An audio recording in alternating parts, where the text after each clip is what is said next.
Praise the Lord. ദൈവത്തിൻ്റെ നാമത്തിന് മഹത്വം ഉണ്ടാകട്ടെ. ഈ അവസാന ദിവസ കൺവെൻഷൻ യോഗത്തിൽ സംബന്ധിച്ച് നിങ്ങളെല്ലാവർക്കും യേശുക്രിസ്തുവിൻ്റെ നാമത്തിലെ ആശംസകളും വന്ദനവും ഞാൻ പറയുന്നു.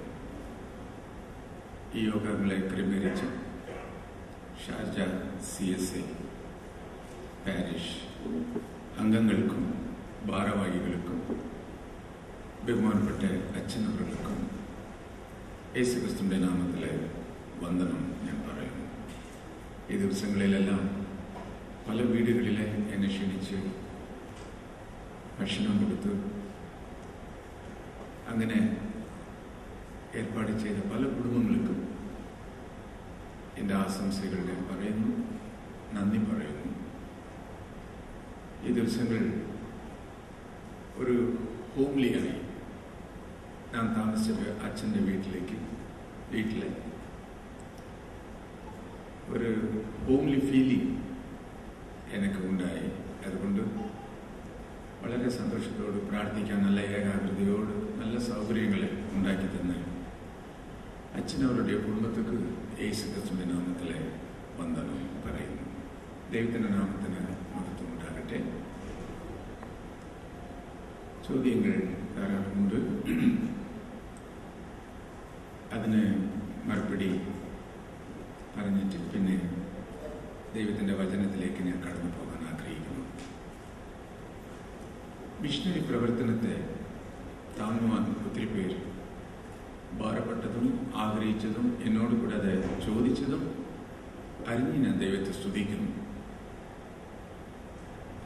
നാം ദൈവം നമുക്ക് കൊടുത്ത എല്ലാ ആസ്തികളിലും ശമ്പളത്തിലും നമ്മുടെ ദൈവത്തെ ഒരു ഓഹരിക്കാരനായിട്ട് നിങ്ങൾ ചേർത്ത് അവൻ ആഗ്രഹിക്കുന്ന ദൈവവേലയിൽ നിങ്ങളും പങ്കുകൊള്ളുവാൻ ഇങ്ങനെയുള്ള മിഷണറി പ്രവർത്തനങ്ങളെ താങ്ങണം.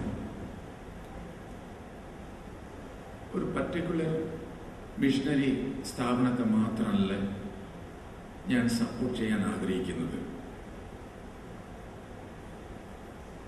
ധാരാളം മിഷണറി സ്ഥാപനമുണ്ട്. പക്ഷെ ഞങ്ങൾ ഡോക്ടർമാരായിട്ട് മാസം ഓരോരോ സ്റ്റേറ്റിലും ചെന്ന് ഫ്രീ മെഡിക്കൽ ക്യാമ്പ് നടത്തുന്നത് 1970 വർഷം തുടങ്ങി ഞങ്ങളത് ചെയ്തുകൊണ്ടിരിക്കുന്നു. അങ്ങനെ ഓരോരോ സ്റ്റേറ്റിലും മിഷണറികളായി പ്രവർത്തിച്ചു കൊണ്ടിരിക്കുന്ന പല സ്ഥാപനത്തിൻ്റെ മിഷണറികൾ ഞങ്ങൾക്ക് പരിഭാഷയ്ക്ക് സഹായിക്കുന്നു. അപ്പോഴാണ് ആ മിഷണറി സ്ഥാപനങ്ങൾ എങ്ങനെ യഥാർത്ഥമായിട്ട് പ്രവർത്തിക്കുന്നു, പണത്തെ യഥാർത്ഥമായി ചെലവാക്കുന്നു, തെറ്റായ വിധത്തിലെ പണം അവർ ചെലവാക്കുന്നില്ല എന്നുള്ള യഥാർത്ഥ കാര്യങ്ങളെ ഞാൻ തന്നെ നേരിട്ട് കണ്ട് അറിഞ്ഞതുകൊണ്ടാണ് ഈ മിഷണറി പ്രവർത്തന സ്ഥാപനങ്ങളെ ഞാൻ നിങ്ങൾക്ക് പരിചയപ്പെടുത്താൻ ആഗ്രഹിക്കുന്നു. IEM മിഷണറി സ്ഥാപനം ഡോക്ടർ തിയോഡർ വില്യംസ് അവർ തുടങ്ങിയത്.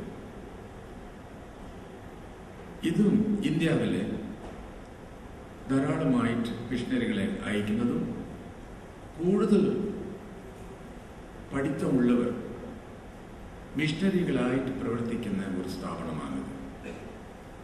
ഇവർ മിഷണറികളായിട്ട് പ്രവർത്തിക്കുന്നത് മാത്രമല്ല, ബൈബിൾ ട്രാൻസ്ലേഷനിലും കൂടുതൽ അവർ കോൺസെൻട്രേഷൻ ചെയ്യുന്നുണ്ട്.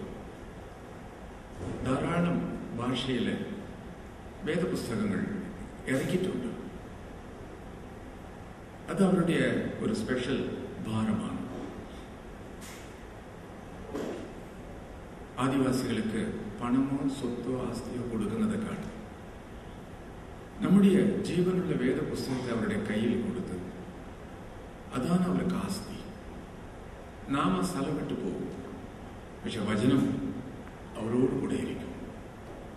അങ്ങനെയുള്ള പ്രവർത്തനങ്ങൾ IEM പ്രത്യേകമായിട്ട് അത് ചെയ്യുന്നു. ഞാൻ പറയുന്ന ഈ സ്ഥാപനങ്ങളുടെ അഡ്രസ്സുകൾ നിങ്ങൾക്ക് ആവശ്യമുണ്ടെങ്കിൽ നിങ്ങളുടെ അഡ്രസ്സ് എനിക്ക് എഴുതി തന്നാൽ ഇവരുടെ എല്ലാവരുടെ അഡ്രസ്സും ഫോൺ നമ്പറും നിങ്ങൾക്ക് ഞാൻ അയച്ചു തരും. IEM സ്ഥാപനം യഥാർത്ഥമായി പ്രവർത്തിക്കുന്ന ഒരു സ്ഥാപനം. ഏഷ്യാവിലെ കൂടുതൽ മിഷണറികളെ അയക്കുന്ന 100% പ്രാർത്ഥിച്ച് യഥാർത്ഥമായി മിഷണറി പ്രവർത്തനം ചെയ്യുന്ന ഒരു സ്ഥാപനം FMBB, friends missionary prayer band. ഏഷ്യാവിലെ കൂടുതൽ മിഷണറികളെ അയച്ചുകൊണ്ടിരിക്കുന്ന ഒരു യഥാർത്ഥ സ്ഥാപനം. ഡോക്ടർ സാം കമലേസനാണ് അതിന്റെ പ്രസിഡന്റ്. ഡോക്ടർ സാം കമലേസനും തിയോഡർ വില്യംസും ബ്രദർ P. സാമും ഇന്നും ഒത്തിരി ദേവദാസന്മാർ പ്രാർത്ഥനയിൽ അടിസ്ഥാനത്തിൽ തുടങ്ങിയ സ്ഥാപനമാണ് ഈ FMBB എന്ന് പറയുന്ന സ്ഥാപനം. ഈ സ്ഥാപനത്തിലെ ആയിരക്കണക്കിന് മിഷണറികളായി ആദിവാസികളുടെ ഇടയിൽ പല സ്റ്റേറ്റുകളിലെ അവർ ചെന്ന് പ്രവർത്തിക്കുന്നു. ഇവരുടെ എരിവ് ഇന്ത്യ ദേശത്തെ ഇന്ത്യ ജനങ്ങൾ തന്നെ ഇന്ത്യ ദേശത്തിന്റെ മിഷണറി പ്രവർത്തനത്തെ താങ്ങണം. ഫോറിൻ മണി പാടില്ല എന്ന് പറഞ്ഞാൽ സാധുമാർ സ്ഥാപനങ്ങൾ അയക്കുന്ന പണങ്ങൾ ഞങ്ങൾക്ക് വേണ്ട. ഏകദേശം 17 കൊല്ലത്തിനു മുമ്പ് കൊക്കക്കോല കമ്പനി 1 കോടി രൂപ ഈ സ്ഥാപനത്തിക്ക് അയച്ചു, ഡ്രാഫ്റ്റ് ആയിട്ട് 1 കോടി. അത് വന്ന ഉടനെ 1 മാസം FMBB ഭാരവാഹികളും മിഷണറികളും പൊട്ടിക്കരയാൻ തുടങ്ങി. അത് ചെലവഴിക്കാൻ അവർക്ക് മനസ്സില്ല. ദൈവത്തോട് യാചിക്കുന്നു, കർത്താവ് ഇതെന്താ, പുതിയ വഴിയിൽ പൈസ ധാരാളം കിട്ടുന്നു, ഇത് ഞാൻ സ്വീകരിക്കണമോ വേണ്ടാമോ എന്ന് അവർ വളരെ വിഷമിച്ചു. അങ്ങനെ അവർ കരഞ്ഞ് പ്രാർത്ഥിച്ച് പിന്നെ ഒടുവിലെ തീരുമാനമെടുത്തു. ആ പണത്തെ തിരിച്ചയച്ചു. കൊക്കോകോല കമ്പനിയുടെ ഓണർക്ക് തന്നെ തിരിച്ചയച്ചു. ദയവായിട്ട് നിങ്ങൾ ഭാരപ്പെട്ടതിന് നന്ദി. അവരെഴുതിയ കത്തില് ഞാൻ അറിഞ്ഞത്തോളം നിങ്ങളുടെ സ്ഥാപനമാണ് ഇന്ത്യയിലെ യഥാർത്ഥമായിട്ട് പണത്തെ ചെലവഴിക്കുന്നത്.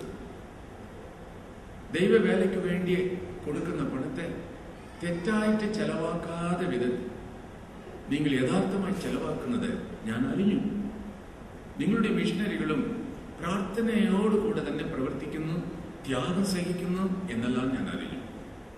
അതുകൊണ്ടാണ് ഈ പണത്തെ ഞാൻ അയക്കുന്നത്. അവർ പറയുന്നു, വേണ്ട, ഇത് കിട്ടിക്കഴിഞ്ഞാൽ ആദ്യം മുടങ്ങുന്നത് പ്രാർത്ഥനയാണ്. ഞങ്ങളുടെ പ്രവർത്തനം പ്രാർത്ഥനയുടെ അടിസ്ഥാനത്തിലാണ് ഞങ്ങൾ ആരംഭിച്ച് നടത്തിക്കൊണ്ടിരിക്കുന്നത്. പ്രാർത്ഥിക്കുന്നവർക്ക് ഇവർക്ക് ഫോറിൻ എയ്ഡ് കിട്ടുന്നു എന്നുള്ള ചിന്ത വന്നാൽ പിന്നെ അവർ പ്രാർത്ഥിക്കത്തില്ല. പ്രാർത്ഥനയില്ലാതെ സംഘടനകൾ ഒരിക്കലും പ്രവർത്തിക്കാൻ സാധിക്കാതെ അതിൽ ഒരു ഫലവും ഇല്ല.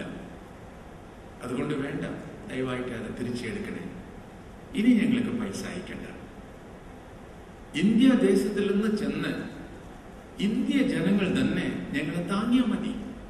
ദൈവം അങ്ങനെയാ ചോദിക്കുന്നു. അതുകൊണ്ട് ആ പണത്തെ അവർ തിരിച്ചയച്ചു. എത്രമാത്രം സാക്ഷ്യറിയുമോ ഇത്! പണം കിട്ടിയാൽ മതിയെന്ന് പണം വാങ്ങിക്കൊണ്ട് പ്രവർത്തിക്കുന്നവർ എത്രയോ പേരുണ്ട്. ഇതെല്ലാം ദൈവത്തിന്റെ നടത്തിപ്പ് എന്ന് എത്ര പേര് അങ്ങനെ വിചാരിക്കാറിയുമോ? നാം ആരും കൊക്കോകോല കമ്പനി ആരോട് ചോദിച്ചില്ലല്ലോ, അവരായിട്ട് തന്നെ അയച്ച്. അപ്പൊ ഇത് ദൈവത്തിന്റെ നടത്തിപ്പ്. ഇങ്ങനെയാണ് ഒത്തിരി പേർ തെറ്റിദ്ധരിക്കുന്നത്. പക്ഷേ ആ സ്ഥാപനത്തിന്റെ ഭാരവാഹികൾ വളരെ ഉപവസിച്ച് പ്രാർത്ഥിക്കുന്ന ഒരു യഥാർത്ഥ വിശ്വാസികളാണ്. ഞാൻ നേരിട്ട് അറിഞ്ഞത് കൊണ്ടാണ് ഈ സ്ഥാപനത്തെ കുറിച്ച് ഞാൻ ഉയർത്തി പറയുന്നു. ഓരോരുത്തരെ കുറിച്ചും എനിക്ക് നല്ലവണ്ണം അറിയും. ഓരോ മിഷണറികളെ കുറിച്ചും നല്ലവണ്ണം അറിയും. ആ മിഷണറി സ്ഥാപനം ബൈബിൾ കോളേജ് വെച്ച് മിഷണറികളെ ട്രെയിൻ അപ്പ് ചെയ്ത് പിന്നെ തന്നെ അങ്ങോട്ട് അയക്കുന്നു. ആദ്യം അവരെ ഭാഷ പഠിപ്പിക്കുന്നു, ബൈബിൾ പഠിപ്പിക്കുന്നു. മിഷണറികളായിട്ട് തീരുമാനമെടുത്ത് വന്നവരെ ഉടനെ വനത്തിന്റെ ഉള്ളിൽ അയക്കുന്നില്ല. അവിടെ എന്തെല്ലാം പ്രശ്നമുണ്ട് എന്നെല്ലാം അവർക്ക് നേരത്തെ അവർക്ക് പഠിപ്പിച്ച് മനസ്സിലാക്കി കൊടുത്ത് അവരെ പ്രിപ്പയർ ചെയ്ത് ഏതേത് സ്റ്റേറ്റിലെ അവർ പ്രവർത്തിക്കാൻ ഭാരപ്പെടുന്നു ആ സ്റ്റേറ്റിന്റെ ആദിവാസികളുടെ ഭാഷകളെ അവർ പഠിപ്പിക്കുന്നു. അവിടെ തന്നെ ചെന്ന് താമസിക്കുന്നു, കുടിലിൽ താമസിക്കുന്നു. അവർ അനുഭവിക്കുന്ന പല പ്രയാസങ്ങൾ അവരും മിഷണറികളും അനുഭവിക്കുന്നു. അവരിടത്തിലും ഒരു ഗ്രൂപ്പ് ഉണ്ട് ബൈബിൾ ട്രാൻസ്ലേഷൻ ചെയ്യുന്നവർ.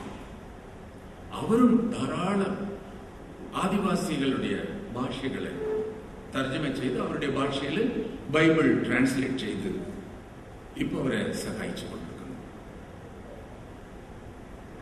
അടുത്തത് BOM, ജെം എന്ന് പറയുന്ന GEM, gem, BOM, blessing youth mission.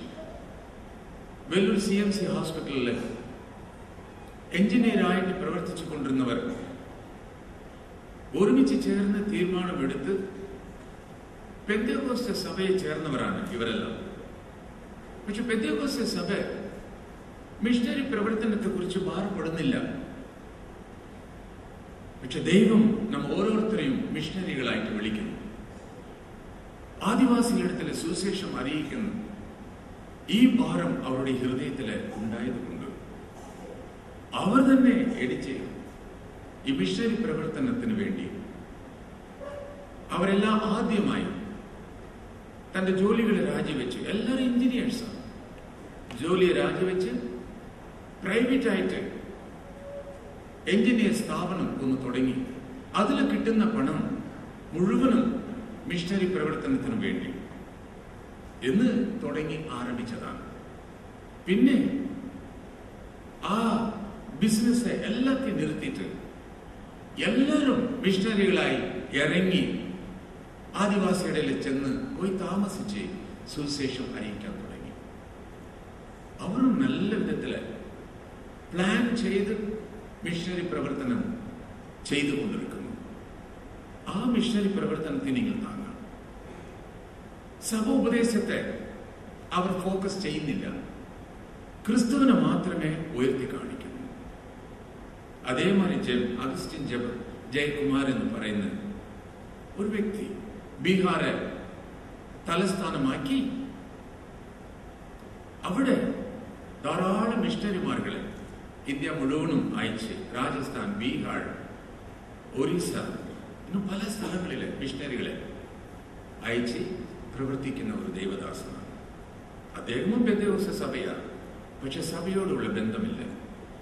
ഈ രണ്ടുപേരെയും പെന്തക്കോസ്ത് സഭകൾ താങ്ങുന്നില്ല, പെന്തക്കോസ്ത് സഭകൾ ഉപയോഗിക്കുന്നില്ല. പക്ഷേ CSCക്കാരാണ് ഇവരെ ഇപ്പൊ കൂടുതൽ താങ്ങി ഉപയോഗിക്കുന്നത്. കാരണം ഇവരുടെ പ്രവർത്തനങ്ങളെല്ലാം 100% യഥാർത്ഥമായിട്ടുള്ളതാണ്.